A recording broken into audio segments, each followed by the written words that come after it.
சேலம் மாவட்டம் தலைவாசல் தினசரி காய்கறி மார்க்கெட்டுங்க. இன்னைக்கு 30, 40 ஆண்டுகளா எந்த ஒரு அடிப்படை வசதியும் இல்லாத இருக்குது. அந்த பகுதியில வந்து எடுத்துக்கிட்டா உங்களுக்கு வந்து கள்ளக்குறிச்சி, பெரம்பலூரு பல மாவட்டங்கள்ல இருந்து வந்து விவசாயிகள் வந்து பல மூட்டைகள் வந்து இன்னைக்கு வந்து காய்கறிகள் தினந்தோறும் கொண்டு வராங்க. இயற்கையான முறையில கொண்டு வர காய்கறி வந்து அந்த மூட்டையில் கொண்டு வந்து வச்சு எடுக்கிறதுக்கு கூட வந்து இட வசதி இல்லாதனால இன்னைக்கு தொடர்ந்து இன்னைக்கு 1 வாரமா மழை பெய்யாததுனால சேத்துல வச்சு எடுக்க வேண்டிய நிலைமை இருக்கு. சுகாதாரம் கெட்டு குடுக்க வேண்டிய நிலைமைக்கு இன்னைக்கு வந்து இருக்கு. அடிப்படை வசதிகள் வந்து எங்களுக்கு வந்து அந்த காய்கறி மார்ட் தினசரி காய்கறி மார்ட் தலைவாசல்ல வந்து செஞ்சு குடுக்க சொல்லி இன்னைக்கு வந்து மாவட்ட ஆட்சியர் அம்மா அவர்களை பார்த்து மனு குடுக்க வந்திருக்கோம். இதுவரையிலுமே வந்து பல தடவ மனுக்கள் குடுத்து கூட எந்த நடவடிக்கையும் எடுக்கல.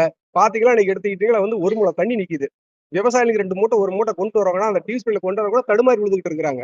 தொடர்ந்து இது அவல நிலை இருக்கு.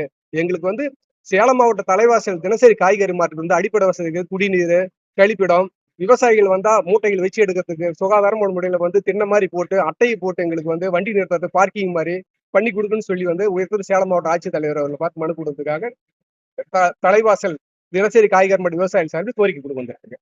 இப்ப மழை காலங்கிறதுனால இன்னும் அதிகமா இருக்கு. ரொம்ப அதிகமா இருக்குங்க. இன்னைக்கு 1 வாரமா வந்து எந்த மூட்டையுமே கொண்டு வர முடியல. இன்னைக்கு 200க்கும் மேற்பட்ட வண்டிகள் வந்து இன்னைக்கு வந்து டெய்லியுமே வந்துகிட்டு இருந்து வண்டி வாகனம் ஏத்துறாங்க. கேரளா, கர்நாடகா, ஆந்திரா பல மாவட்டங்களுக்கு இருந்து பல மாநிலத்துக்கு போகுது, பல மாவட்டங்களுக்கு போகுது. தொடர்ந்து வர வண்டிகள் வந்து இன்னைக்கு உள்ள வர முடியாத இருக்குதுங்க. சென்னையில வந்து 50% வந்து இன்னைக்கு வந்து தமிழ்நாட்டிலே 2வது மிகப்பெரிய தினசரி காய்கறி மார்க்கெட். 50%க்கு மேல சென்னைக்கு வந்து கோயம்பேடு இங்க இருந்தா காய்கறிகள் போகுது. அந்த மாதிரி இருந்தும் கூட வந்து எந்த ஒரு நடவடிக்கை எடுக்கல. இதெல்லாம் முன்கூட்டியே செஞ்சிருக்கணும். இன்னைக்கு வடகிழக்கு பருவமழை ஆரம்பிச்சிருச்சு. இன்னைக்கு வந்து 1 மாசம் பேஞ்சிட்டு இருக்கு. அந்த சேத்துல தான் விவசாயிகள் கொண்டுட்டு வந்துட்டு இருக்காங்க. தொடர்ந்து மனு கொடுத்துட்டு இருக்கோம்.